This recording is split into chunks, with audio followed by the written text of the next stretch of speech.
श्री सद्गुरु महाराज।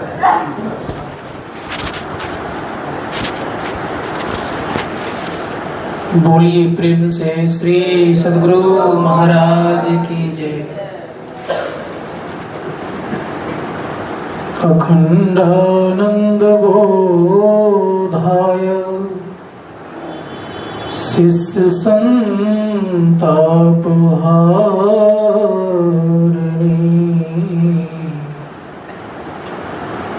सच्चिदानंद रूपाय तस्मै श्री गुरुवे नमः। मंगल मूर्ति सद्गुरु मिलवै सर्वाधार। मंगलमय मंगल करन बिनवा बारंबार। धन्य धन्य सद्गुरु सुखदाय महिमा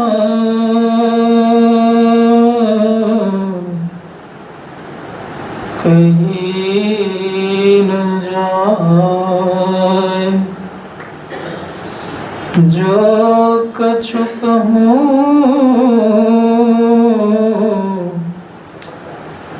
तुम्हारी कृपा मोते कछु न बसाए। बोलिए प्रेम से श्री सद्गुरु। बड़े आवाज में शीतलता और साथ ही साथ आवाज की कमी ये दर्शाता है कि हम लोग पूर्ण रूपेण से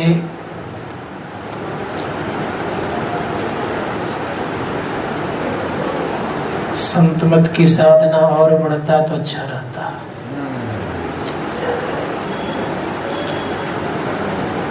जो ध्यान करने वाले होते उनके मन में होता है कि हरदम होता रहे तो बहुत ही बढ़िया। जो ध्यान करने वाले नहीं होते हैं वो सोचता जल्दी खत्म हो जाए तो सबसे बढ़िया। लेकिन फिर भी मैं बोलूंगा कि एक बार बुलंद आवाज जयकार करें। बोलिए प्रेम से श्री। फिर बार एक बार लगाएं श्री सद्गुरु महाराज की जय। परम पूज्य सद्गुरुदेव के पावन श्री चरणों में कोटि सा नमन। पूज्यपाद स्वामी दशरथ जी महाराज के युगलपाद पद्म नमन। समस्त साधु महात्माओं के युगलपाद पद्म बारंबार प्रणाम। परम आदरणीय हमारे विजय बाबू, परम सम्माननीय साधक वृंद, समवेत समादरणीय सज्जन वृंद, आदरणीय माताओं तथा भक्तिमती बहनों, सबों के हृदय में परमपिता परमात्मा विराजमान है। उन परमात्मा को मैं बारंबार प्रणाम करता हूँ। बोलिए प्रेम से श्री सद्गुरु।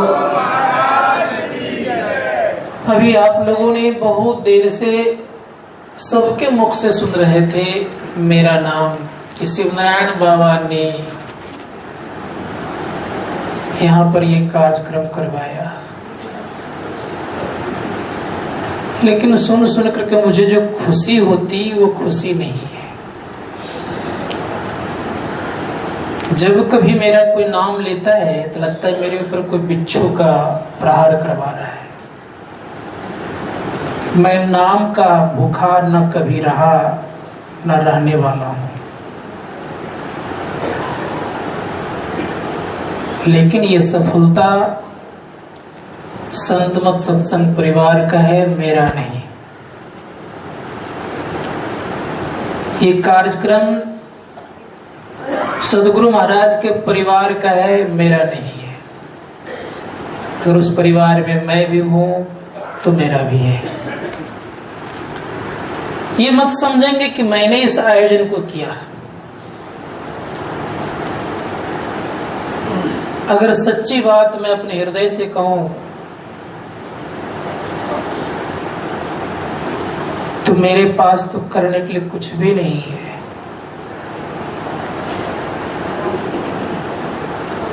यह कार्य आप लोगों के माध्यम से हुआ है, इसलिए यह श्रेय भी आप लोगों को ही जाता है।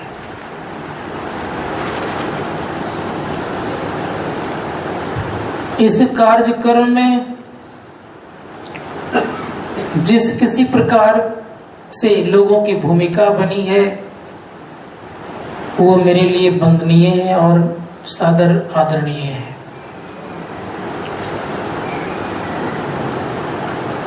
चाहे वो किसी प्रकार की भूमिका क्यों निभाए हो, मन से निभाए हो, वचन से निभाए हो, धन से निभाए हो, योग बुद्धि और विवेक के द्वारा निभाए हो, वो सब मेरे लिए आदरणीय है और मेरे लिए सदा सदा के लिए सत सत वंदन के योग्य हैं।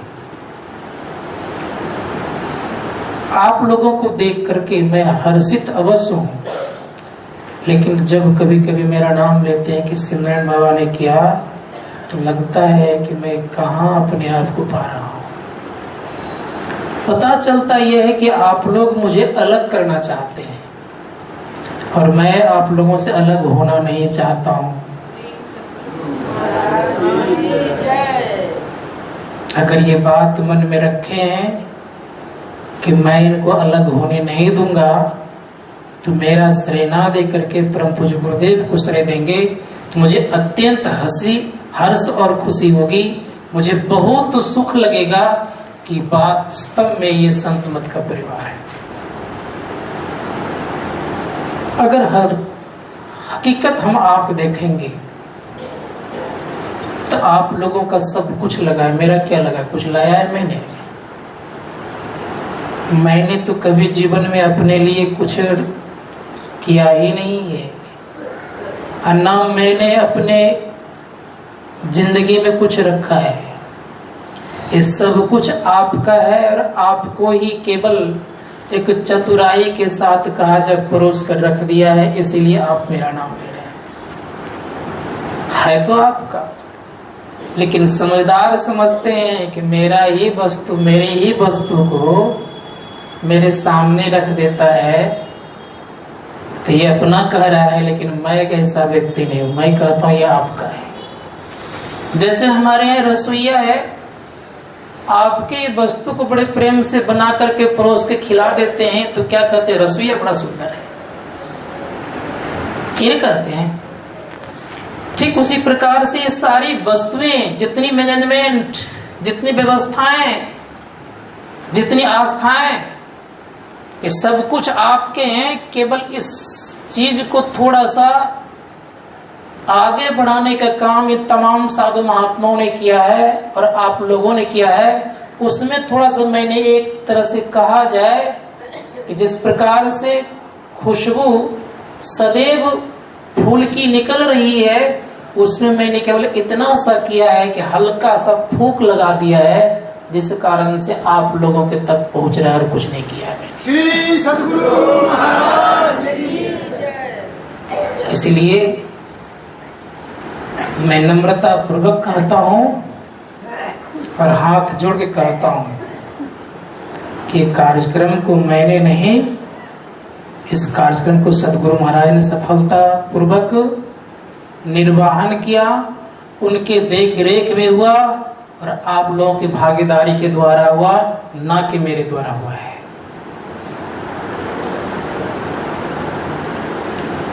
क्योंकि सब कुछ आपका लगा है, धन भी लगा है आपका,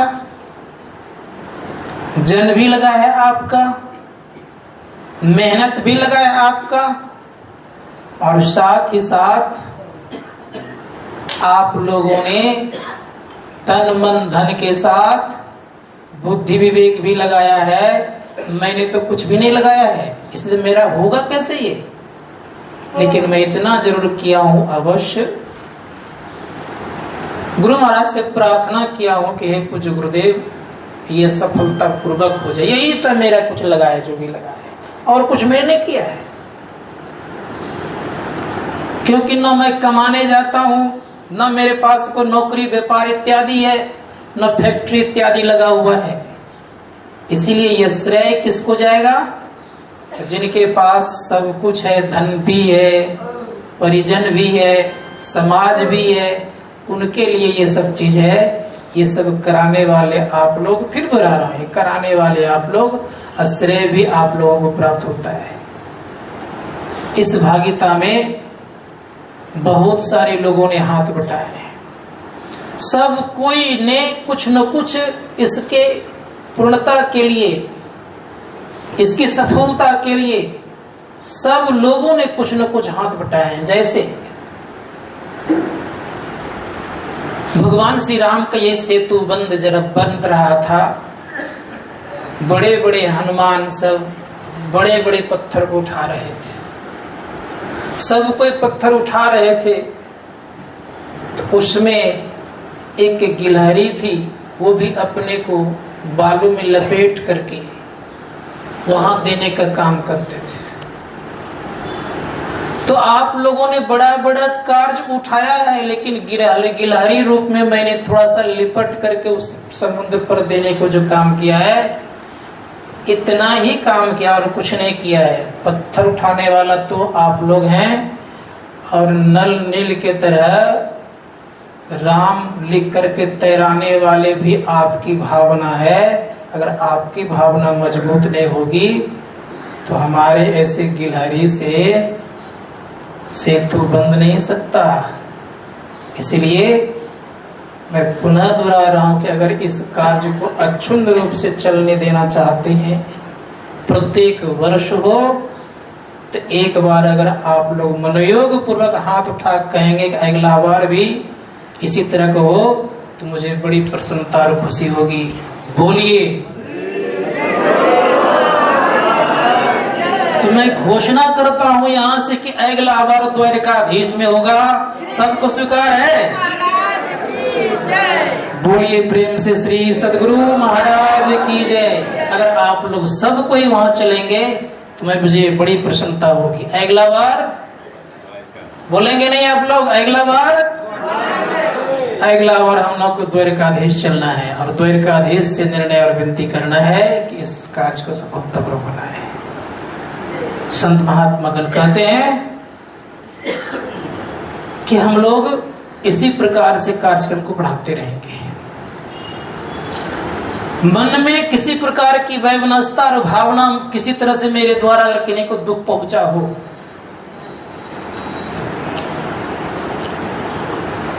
तो मैं उन सबों से क्षमा मांगता हूं, क्योंकि मेरे द्वारा हुआ होगा बस। क्योंकि कोई कार्य को आगे बढ़ाने के लिए कड़े शब्द का प्रयोग भी किया होगा। उस शब्दों को उस समय में नहीं समझ पाया होगा। ये यूं कह लीजिए कि अपनी गलतियां दिखती नहीं है। अगर मुझे उस गलतियों के एहसास करा दीजिएगा तो मैं अपने को सौभाग्यशाली समझूंगा कि हो सकता है कि मेरे द्वारा इस तरह गलती हुई है, आगे सुधार करने का प्रयास करूंगा। क्योंकि मैं नहीं चाहता कि किसी को तकलीफ हो। मेरी भावना रहती है कि सब सुखी हो, और मेरी इच्छा ये भी रहती है कि सब कोई आनंदित पूर्वक जिंदगी जिए। किसी से ईर्ष्या और द्वेष की भावना न किन्हीं के अंदर में हो, और न मेरे अंदर में किसी तरह की भावना होती है। लेकिन मैं अवश्य कहूंगा कि आप लोग बड़े महान हैं, महान कार्य करने हेतु यहाँ आए। यहीं से भगवान श्री राम ने महान दुरांत राक्षस रावण को चुनौती दिया था, जो कि आप लोगों ने देख करके आया है। और वो जगह का नाम है धनुष कोटि। उस पार में लंका था, और जब उनके मंत्रियों ने कहा कि राजन, हे अन्नदाता, हे प्राणदाता, भगवान राम और लक्ष्मण समुद्र के उस पार आ गए, पुल बन रहा है।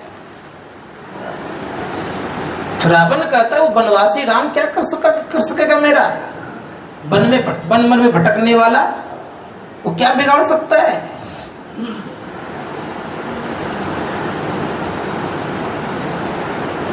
तो अस्वस्थ होने के लिए वो क्या करते, एक नाच गान करते हैं। उस पार में एक पहाड़ है, उसी ऊंचे टीला पर बैठकर खूब सुंदर से रात्रि काल का आनंद ले रहे हैं। नाच हो रहा है, गान हो रहा है। रावण प्रजा को स्वस्थ करने के लिए कि मैं राम और लक्ष्मण से भयभीत नहीं हूं, इस बात को प्रजाओं के अंदर में जानकारी देने के लिए नाच गान कर रहे हैं। लेकिन भगवान श्री राम ने देखा इनके मानसिकता को थोड़ा सा मैं बिगाड़ता हूं, तो यहीं से उन्होंने धनुष बाण उठाया, लगाया कस के। तो पहले सर्वप्रथम रावण को मुकुट को गिराया, और दूसरे बार में उसी तीर से, उसके टकराए हुए तीर से मंदोदरी के कर्णफूल गिर गए। मंदोदरी कहती है कि हे नाथ, साधारण कोई मानव नहीं है। जब लंका के उस पार में है तब तो मुकुट गिरा दिए, कर्णफूल गिरा के चले गए, आपके रंग में भंग ला दिए, और आप कहते कि मेरा क्या बिगाड़ लेगा? यहीं से विजय प्राप्त करने का पताका उन्होंने फहराया था, और यहीं से विजय का नाद उन्होंने बजाया था। और मैं भी आप लोगों को कहूंगा कि संत मत की साधना को ऊंचाई तक ले जाने के लिए यहीं से आप लोग नाद ये संघ का उद्घोष करें, जिससे कि जन जन तक ये संत मत की ध्यान की साधना शिविर बढ़ता रहे और संत मत का प्रचार प्रसार होता रहे। लगाइए अपने जीवन में ये तरंग को उत्पन्न कीजिए, क्योंकि हम लोग तमाम उस परमपिता परमात्मा के अंश हैं, और अंश होने के नाते अंशी के तरफ हम आपका ध्येय होना चाहिए, इसमें कोई संदेह नहीं है। इसलिए आज का प्रसंग भी बड़ा सुंदर है। कागभूषुंडी जी कह रहे हैं, क्या कह रहे हैं कागभूषुंडी जी? कागभूषुंडी जी बड़े प्रेम से कह रहे हैं, शिव अज सुख सनकादिक नारद, जे मुनि ब्रह्म विचार विशारद, सब कर मत खग नायक यहाँ, करिए राम पद पंकज नेहा। कहा, हे गरुड़ जी, इस संसार में शिव जी भी बड़े ही तत्वदर्शी हैं। शिव जी हैं, कौन है? शिव अज ब्रह्मा जी हैं। बैठक में शिव जी और ब्रह्मा जी भी हैं। शिव अज सुख सनकादिक नारद, ब्रह्मंस प्रवृत्ति लिए हुए सुखदेव मुनि भी हैं, नारद भी हैं, सनकादिक ऋषिगण भी हैं, और जो उस तत्व में प्रवीण हैं उस सबका विचार है यहाँ पर। क्या है? तो बड़े प्रेम से कह रहे हैं कि सब कर मत खग नायक यहाँ, करिए राम पद पंकज नेहा। का सबके मत जो है, विचार जो है, क्या है?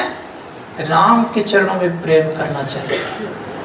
आगे कह रहे हैं, श्रुति पुराण सद ग्रंथ कहाई, रघुपति भक्ति बिना सुख नाई।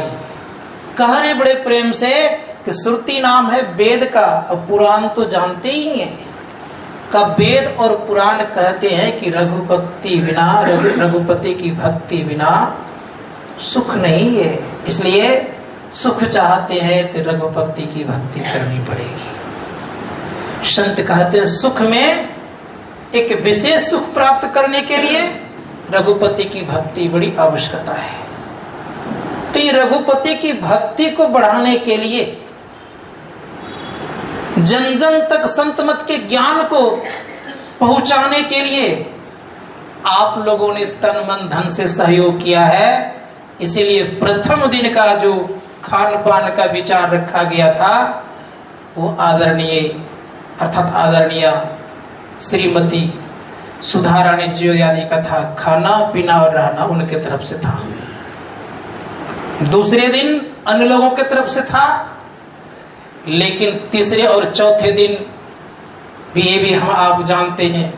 उसके बाद जब बना बारी, हमारे आनंद बाबू के परिवार में से कुछ लोग, उनके नाम में जानता नहीं हूं, उनकी चारों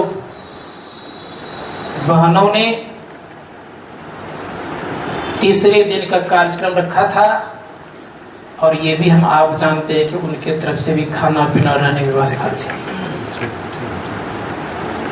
पांचवें दिन की व्यवस्था, अर्थात चौथे और पांचवें दिन की व्यवस्था खाने पीने अर्थात भंडारा का व्यवस्था परमानंद बाबू के द्वारा था।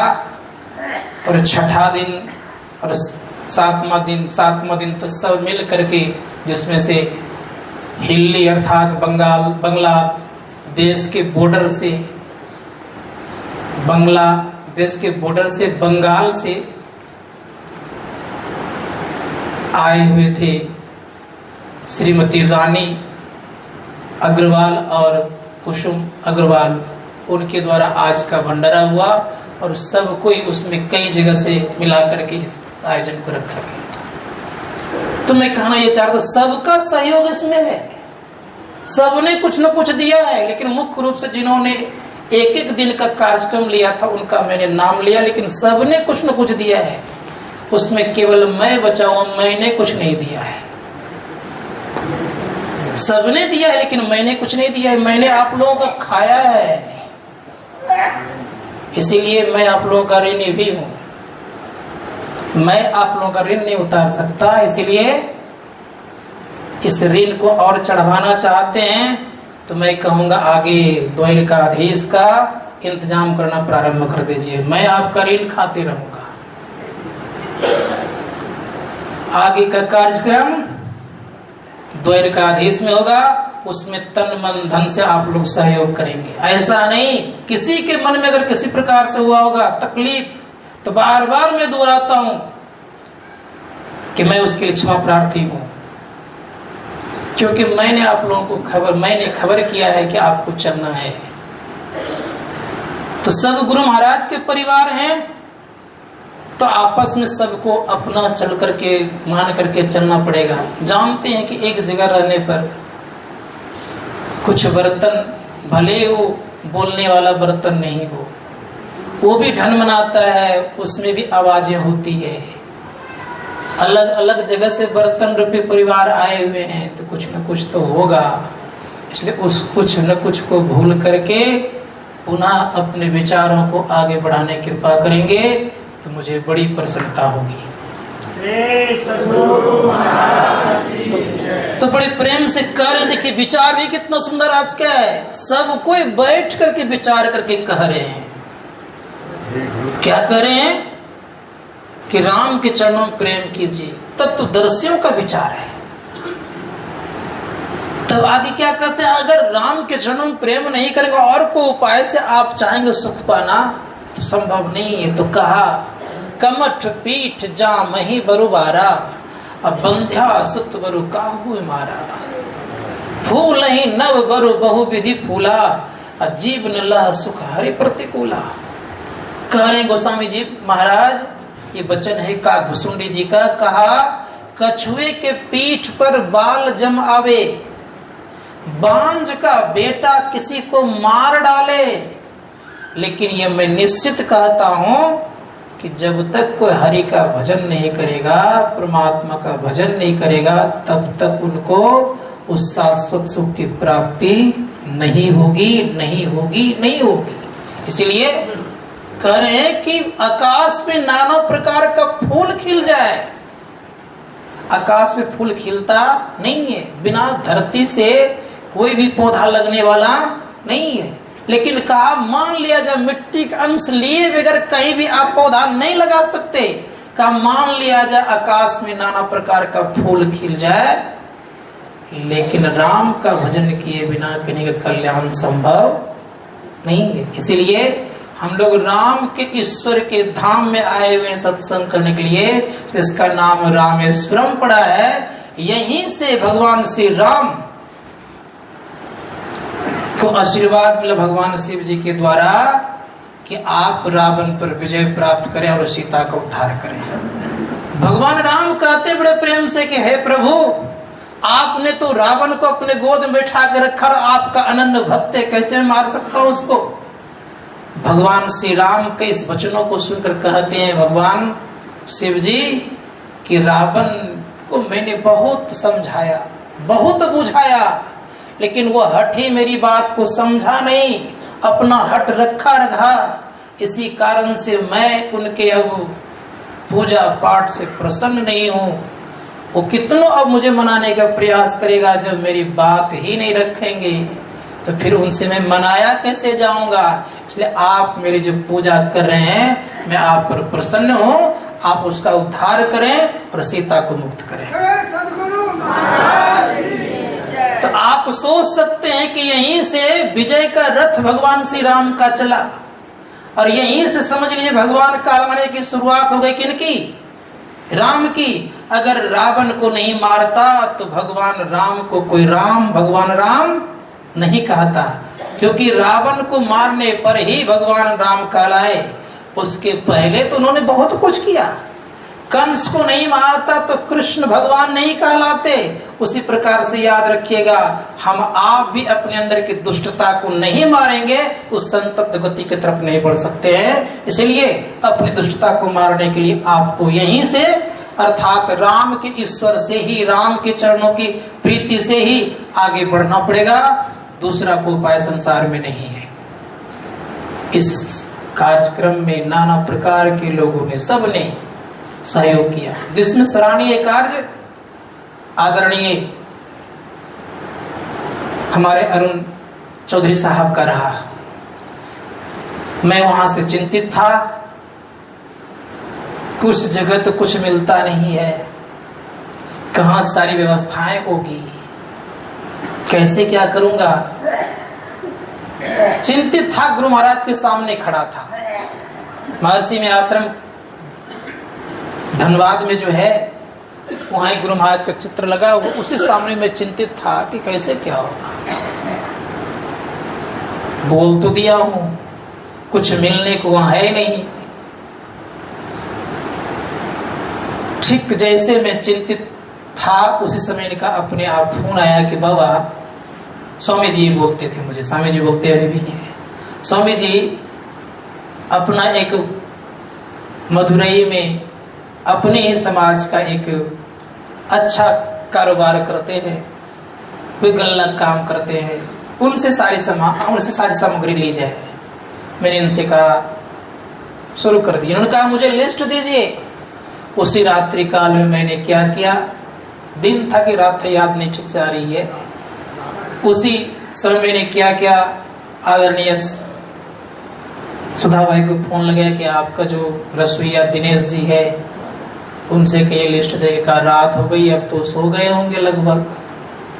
ठीक है, कल ले लिया जाएगा। तो मेरा मन नहीं माना, मैंने स्वयं दिनेश को फोन किया, रात्रि काल में ही लिस्ट लिख लिया। लिख करके फिर इनका फोन आया, कहा कि वाह वो तो सो गए हैं, कल मैं लिस्ट ले चुका। तो मुझे नींद तक नहीं आती थी, इसलिए कि मुझे यहाँ का कार्यक्रम को देखना था, लोगों को तकलीफ नहीं हो। कुछ मैंने गणमान्य लोगों को निमंत्रण दिया था, जिसमें से कि महाराष्ट्र के नागपुर के एक धर्मपाल अग्रवाल हैं, उनसे मैंने भी आग्रह किया था। उन्होंने कहा अच्छा प्रयास करूंगा, वो नहीं आ पाए। आदरणीय परमानंद भी निवेदन किया था, वे बेचारे कष्ट करके, यद्यपि 80 साल पार कर गए हैं, शरीर उनके उतने मजबूत नहीं है, तब भी वो आ गए। और आ गए तो जैसे आए तो एक होटल में ठहरे, उनका तबीयत काफी बिगड़ गई। इस बात को कोई नहीं जानते हैं, लेकिन मैं जान रहा था। वे सुबह लौटने वाले थे,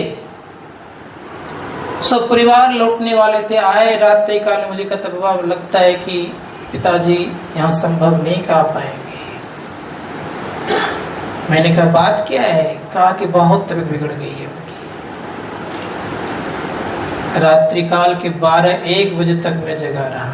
मैंने अरुण जी को बुलाया, अर्थात हमारे सामने जो बाबू हैं, इनसे मैंने कहा कोई व्यवस्था होगी उनका व्हीलचेयर की व्यवस्था तो कर सकता हूँ, कर भी दिए ये, लेकिन व्हीलचेयर से भी आने को स्थिति में नहीं थे, इतनी तबीयत उनकी बिगड़ गई थी। गुरु महाराज से प्रार्थना किया मैंने कि हे गुरुदेव, यहाँ आकर अगर नहीं आएंगे इस कार्यक्रम का क्या हालत होगी, क्या लोग कहेंगे कि कुछ व्यवस्था नहीं है। जैसे ही इस तरह की प्रार्थना की, प्रातः काल उनका फोन आता है। उन्होंने कहा मुझे कि मैंने रात्रि काल में गुरु महाराज को ध्यान करते वक्त देखा यह कि व्हीलचेयर पर बैठ करके मुस्कुरा करके आपके तरफ बढ़ रहे हैं, इसलिए मैं व्हीलचेयर पर बैठ करके आऊंगा। और इसी कारण से वो आए भी। अब आप सोच सकते हैं कि गुरु महाराज का यहाँ मन था कि नहीं, इसलिए उनको दर्शन भी दिए और उन्होंने मुझे सारी बातें कही कि गुरुदेव की कृपा है इस कार्यक्रम पर, इसीलिए इतने सुंदर ढंग से व्यवस्थित भी है।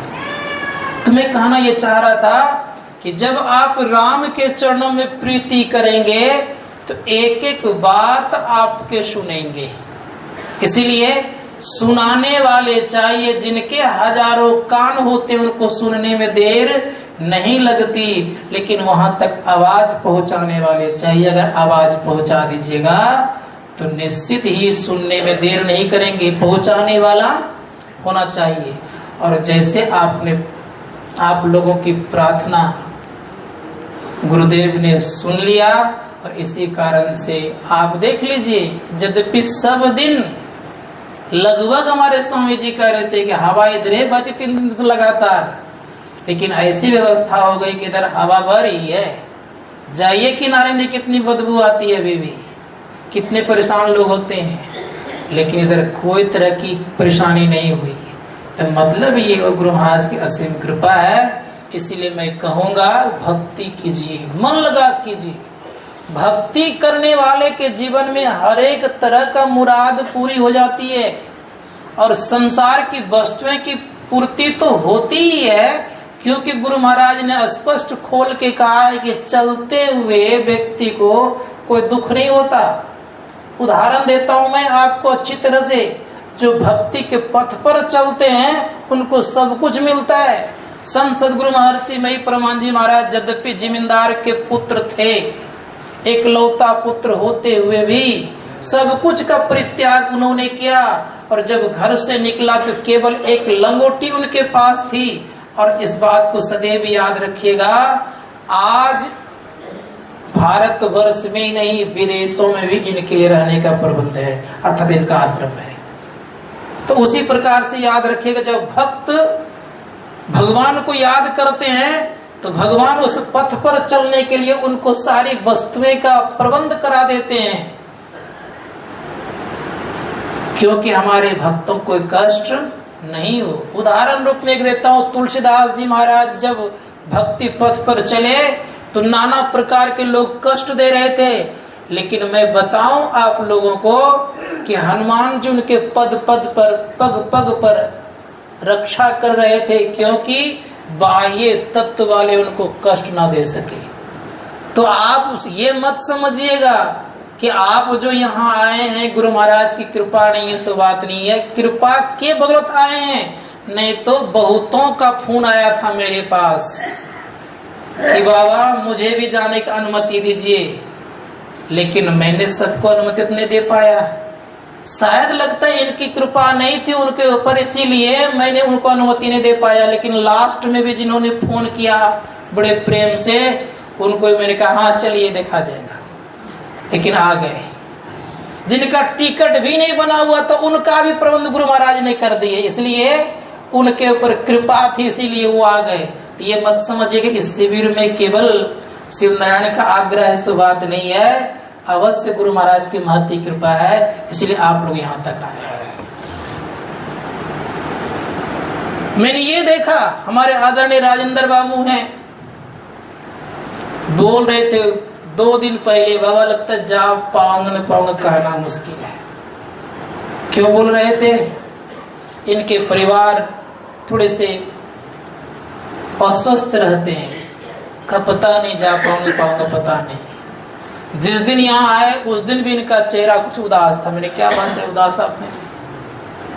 कहा कि परिवार थोड़ा सा अस्वस्थ ज्यादा लग रहे हैं। मैंने कहा गुरु महाराज पर भरोसा रखिए। इन्होंने इनका भी आस्था काफी है गुरु महाराज के प्रति। कहा कि वो तो है ही, लेकिन थोड़ा सा लगता है। और मैं देखता हूँ कि वो अच्छे ढंग से 4-5 दिन जो दिन रहे लगभग निकाल दिए। कोई तरह की जिस तरह घर में परेशानी थी शायद वो परेशानी यहाँ पर नहीं हुई। ये कम बड़ी बात नहीं है। तो अवस्था हर तरह से आप सुरक्षित हैं, इसका मतलब ये नहीं कि आप अपने सुरक्षित हैं। आप गुरु कृपा से सुरक्षित हैं। घर में इस तरह की सामग्री खाते हैं, बहुत ज्यादा अच्छा खाते हैं, लेकिन ये भी पता आप लोगों को है कि नाना प्रकार का टैबलेट भी बहुत खाते रहते हैं। लेकिन यहाँ हर तरह से चीजें खाए आप, जो भी संभव हो सका, लेकिन कोई ज्यादा बीमार तो नहीं पड़े ना। इसका मतलब तो यह अवश्य है कि गुरु की कृपा है यहाँ पर। इसीलिए मैं कहना चाहूंगा कि हम लोग ये ख्याल रखें कि गुरु के परिप्रेक्ष्य में कभी कभी ऐसा यदा कदा संसार में कार्यक्रम कराने वाले बहुत लोग होते हैं, लेकिन ध्यान साधना शिविर का कार्यक्रम यदा कदा कभी कभी कहीं कहीं होता है। लेकिन ये जो कार्यक्रम हुआ है ये एक विशेष कार्यक्रम, इसलिए मैं कह रहा हूं कि चारों तरफ क्या है, जल ही जल है। जल के बीच में आप ध्यान कर रहे हैं तो ये कम बड़ी बात नहीं है। इसीलिए जल के बीच में वातावरण भी अच्छा, किसी प्रकार की आपको परेशानी नहीं, ऐसे शुभ जगह और पवित्र जगह जहाँ भगवान श्री राम का पदार्पण, तत्पश्चात भगवान शिव जी का प्रादुर्भाव, अपने आप उनका उद्भव होना, ये एक विशेष महत्व रखता है। इसी कारण से मैं कहूँगा कि एक विशेष कार्यक्रम हुआ, और ये कार्यक्रम कराने का श्रेय ये संत मत परिवार को जाता है, अन्यथा अर्थात आप लोगों को जाता है। इस श्रेय आप लोगों का है। इसीलिए मैं आग्रह पूर्वक फिर से दोहरा रहा हूं कि इसी तरह का कार्यक्रम आप लोग जरूर भाग लेंगे। और अंतिम बात कह रहा हूं भक्ति के संबंध में। भक्ति 4 भागों में विभक्त है, जिसमें से ये हम जान लीजिए कि स्थूल भक्ति, सूक्ष्म भक्ति, सूक्ष्मतर भक्ति और सूक्ष्मतम भक्ति, इन चारों को 2 भागों में बांटा गया, सगुण और निर्गुण। निर्गुण भक्ति में भक्ति पूर्ण हो जाती है, सगुण में भक्ति पूर्ण होती नहीं है। भक्त को भगवान दर्शन दे देते हैं, लेकिन दिव्य रूप का दर्शन देते हैं, आत्म स्वरूप का दर्शन नहीं देते हैं। इसको फिर से मैं कह रहा हूँ, गोस्वामी जी महाराज कह रहे हैं, काकभूषण जी का वचन है, उन्होंने कहा कि इसके आत्म स्वरूप के ज्ञान के बिना आपको परम सुख की प्राप्ति नहीं होगी। तो वो कहते हैं बड़े प्रेम से, बारी मथे घृत होए बरु, सिकता ते बरु तेल, बिनु हरि भजन भव तरिए, यह सिद्धांत पेल। बड़े प्रेम से कह रहे हैं कि बालू को मथने से तेल निकल जाए, इस समुद्र को मथेंगे तो क्या निकलेगा? घी निकल जाएगा। तो कहा मान लीजिए घी निकल जाए, ये रामेश्वरम वासियों को समुद्र से ही घी निकलता हो, मानने में क्या लगता है? मान लीजिए। फिर कह रहे बड़े प्रेम से कि बालू के मथने से तेल निकल जाए, पानी के मथने से घी निकल जाए। लेकिन ये बात सत्य है कि बिना हरि भजन किए संसार सागर से पार नहीं हो सकते। संसार सागर से पार होता हरि का भजन करना पड़ेगा। हरि का भजन करने के लिए हर की पौड़ी पर जाना पड़ेगा। हर की पौड़ी कहाँ है? कहाँ पर है? लेकिन हरिद्वार में ही कि हम लोगों के पास भी है हर की पौड़ी। संत महात्मा हर की मतलब होता है हरि, अब पौड़ी मतलब रास्ता, याद रखिएगा। तो हरि का रास्ता बिंदु से शुरू होती है, इसीलिए उसका नाम क्या है? हर की पौड़ी। और जो हर की पौड़ी पर ठहर जाता है तो सीधे हरि के पास पहुंच जाता है। मतलब ये हो गया कि जो बिंदु में ठहरेगा वो कहां जाएगा? हरि के पास जाएगा। हरि है क्या? तो बड़े सुंदर शब्दों में कहा है, बिंदुनाद महालिंगम विष्णु लक्ष्मी निकेतनम देहंग विस्मालयन प्रोक्तम सिद्धम सर्वदेही नाम। और बिंदु जो है ये लक्ष्मी जी हैं और नाद जो है ये हरि जी हैं, अर्थात ठाकुर जी हैं। जो व्यक्ति बिंदु पर ठहरेगा, जिनको लक्ष्मी मां प्राप्त हो जाएगी, रुपया नहीं, लक्ष्मी मतलब शक्ति भी होता है, याद रखिएगा। का जो बिंदु रूपी लक्ष्मी को प्राप्त कर लेगा वो निश्चित एक न एक दिन हरि के पास पहुंचे, क्योंकि लक्ष्मी के बिना हरि रह नहीं सकते और हरि के बिना लक्ष्मी नहीं रह सकती। इसीलिए बड़ा सुंदर शब्द कहा गया है कि बिंदु में ता नाद बोले रैन दिवस सुहावनम, अर्थात बिंदु के बिना शब्द की उत्पत्ति संभव नहीं है। तो जहां बिंदु है वहां शब्द है, और जहां शब्द है वहां पर प्रकाश तो है ही। इसीलिए संत महात्मा गण कहते हैं जो बिंदु और नाद की उपासना करता है वो शिव शक्ति की उपासना कर लेता है। तो हम लोग को विचार पूर्वक ये ख्याल रखना चाहिए। कुछ लोगों को जाना है तो ये मैं ख्याल अवश्य पूर्वक कहूंगा कि हम लोग इन्हीं दोनों की भक्ति कीजिए। किनकी? लक्ष्मी और विष्णु की, अर्थात बिंदु और नाद की। शिव और शक्ति की उपासना कीजिए। शिव मतलब नाद और बिंदु मतलब जलधरी अर्थात शक्ति। तो शिव शक्ति की उपासना करने वाले बिंदु नाद की उपासना करता है, बिंदु नाद की उपासना करने वाले शिव शक्ति की उपासना करता है। हरि और लक्ष्मी की उपासना करने वाले बिंदु नाद की उपासना करता है, और जो बिंदु नाद की उपासना करता है एक दिन वो निशब्दम परम पदम में पहुंच जाता है। इसीलिए संत महात्मा गण कहते हैं उस परम तत्व परमात्मा से मिलना चाहते हैं तो इसकी बड़ी आवश्यकता है। तो ये ख्याल रखते हुए हम लोग ध्यान देंगे कि आज का कार्यक्रम ये किनके द्वारा हुआ है? संत सदगुरु महाराज के परिवार के द्वारा। किनके द्वारा? हम लोग किनके परिवार हैं? संत सदगुरु के। इसलिए कार्यक्रम किनके द्वारा हुआ है? आप लोगों के द्वारा, ठीक ना? इसीलिए आप लोग बड़े भागी हैं। तो मैं पुनः दोहरा रहा हूं, मैं कह रहा था कि इस जगह पर हम लोगों ने जो छोटा मोटा कार्यक्रम किया ये गुरु महाराज की महती कृपा रही। इसी तरह का हम लोग मन को मोड़ने वाला कार्य, मन को मनाने वाला कार्य, मन को एक अपने घर के रास्ता दिखाने वाला कार्य अगर करते रहेंगे तो निश्चित है कि हम लोग एक न एक दिन अवश्य ये ज्ञान वेद का है, ये ज्ञान श्रुति का है, ये ज्ञान संतों का है, ये ज्ञान भगवान राम का है, ये ज्ञान भगवान शिव का है, ये ज्ञान भगवान कृष्ण का है।